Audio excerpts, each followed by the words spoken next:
How to file for divorce in Riverside without stress. Hi, I'm Tim Blankenship with Divorce661.com. Filing for divorce can feel overwhelming, especially if you're worried about paperwork, court rules, or making mistakes that slow things down.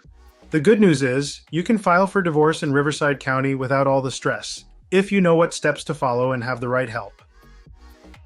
Here's how the process works. First, you'll need to prepare and file the initial documents: petition, summons, and if you have kids, the UCCJEA form. In Riverside County, we file everything electronically through the court's eFile system, so you won't need to go to court just to get started. Next, your spouse must be properly served.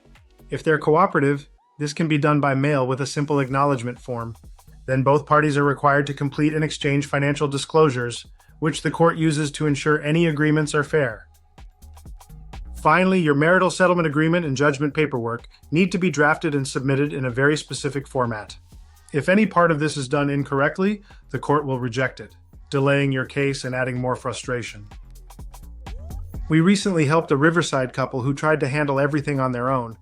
They were quickly overwhelmed and had their judgment rejected twice. Once they hired us, we fixed the paperwork, submitted everything properly, and had their divorce back on track in just a few weeks.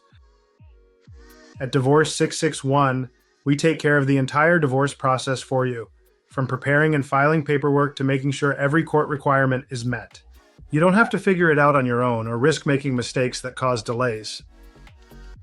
If you want to file for divorce in Riverside County without the stress, visit Divorce661.com to schedule your free consultation.